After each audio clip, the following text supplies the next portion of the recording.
Hello guys, welcome to my YouTube channel. कैसे हो आप सब।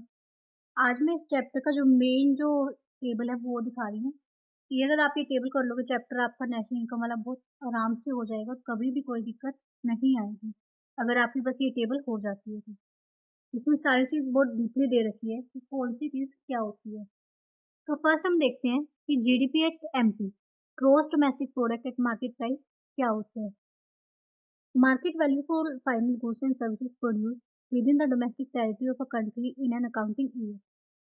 कि एक साल के अंदर with in the domestic boundary की कंट्री के अंदर जो भी चीजें प्रोड्यूस हो रही है, फाइनल गुड्स एंड सर्विसेज को इंक्लूड करते हैं। ना हम रॉ मेटेरियल को इंक्लूड कर रहे हैं, ना इंटरमीडिएट गुड्स को इंक्लूड कर रहे हैं, ओनली फाइनल गुड्स जो भी रेडी फॉर सेल है। उनकी जो भी मार्केट वैल्यू होती है उसको हम क्या बोलते हैं, GDP at MP. I hope आपको जीडीपी समझ में आएगा, बहुत इंपॉर्टेंट है, आप सबसे पहले ये चीज पता होनी।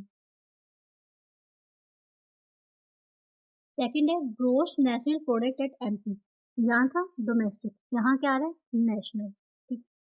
अब हमें पता है कि ग्रोस में क्या होता है कि हम विद इन द बाउंड्री देखते हैं अपनी कंट्री के, और जब नेशनल की बात आती है तो हम क्या चल जाते हैं, बाहर की कंट्री में जाते हैं।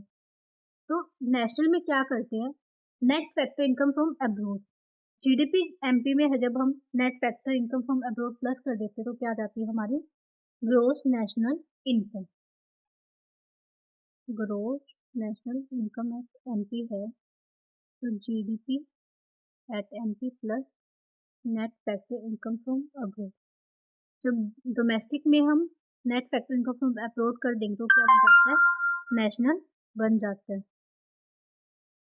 डोमेस्टिक से जब हमें नेशनल पे जाना हो तो हम क्या करेंगे, net factor income from abroad को प्लस करेंगे, और नेशनल से जब डोमेस्टिक पे जाना हो तो क्या करेंगे, हम माइनस करेंगे। आई होप क्लियर हुआ होगा ये। नाउ सेकंड कंसेप्ट है net national product eight market price. जब हमें अब है हमारे पास जीएनपी एट एमपी और हमें कहाँ जाना है, net national product at MP. यानी ये चीज़ क्या है, ग्रोस, और ये है नेट। जब हमें ग्रोस से नेट पे जाना हो, मैंने लास्ट वीडियो में भी बताया था कि ग्रोस से जब नेट पे जाते हैं तो हम क्या करते हैं, डेप्रिसिएशन को माइनस करते हैं। यानी जब इसमें से हम डेप्रिसिएशन को माइनस कर देंगे तो किस पे आ जाएंगे, हम नेट पे आ जाएंगे। मैं दोनों चीज़ें को फिर से यहाँ लिख रही हूँ। जब डोमेस्टिक में हम net factor income from abroad को प्लस करेंगे तो हम नेशनल पे आ जाएंगे, और जब हम ग्रोस में से डेप्रिसिएशन को माइनस करेंगे तो हम नेट पे आ जाएंगे। बस ये दोनों चीज़ आपको क्लियर होनी चाहिए और याद होनी चाहिए, सारी चीज़ें हो जाएंगी। डोमेस्टिक में जब हम net factor from income from abroad plus करेंगे तो नेशनल आएगा, ग्रोस में से डेप्रिसिएशन को माइनस करने पे नेट आ जाएगा। अब ये देखो ये सारी चीज़ सेम थी, ग्रोथ से नेट पे जाना था तो हम क्या किया, हमने डेप्रिसिएशन माइनस कर दिया। इसमें सिर्फ नेशनल और डोमेस्टिक में चेंज था, नेशनल था, डोमेस्टिक में अगर हम नेट फैक्टर इनकम को प्लस कर देंगे तो क्या आ जाएगा, नेशनल आ जाएगा। अब यही है एनडीपी है यहाँ पर, net domestic product at market price. NDP से हमें क्या जाना है, नेशनल पे जाना है। तो नेशनल प्रोडक्ट, नेशनल में से अगर net factor income from abroad minus कर देंगे तो क्या आ जाएगा, एनडीपी। यानी नेशनल से जब हमें डोमेस्टिक पे जाना हो तो हम क्या कर देंगे, माइनस कर देंगे। ठीक है, यानी कि डोमेस्टिक में अगर हम प्लस करेंगे तो वो नेशनल बन जाएगा, और नेशनल में जब हम ये माइनस करेंगे तो वो डोमेस्टिक बन जाएगा। ठीक है,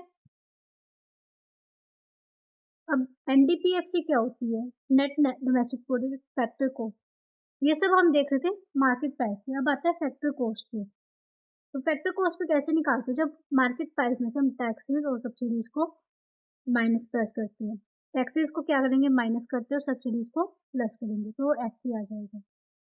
जीडीपीएफसी निकालना हो तो एनडीपीएफसी में प्लस डेप्रिसिएशन कर देंगे। ठीक है, एनडीपीएफसी कैसे निकालते हैं, NDPMP minus indirect taxes plus subsidies, और इसमें प्लस डेप्रिसिएशन कर देंगे तो जीडीपीएफसी आ जाएगा। ठीक है, अब नेक्स्ट वीडियो में हम देखेंगे 7 से कि आगे क्या होता है। Thank you.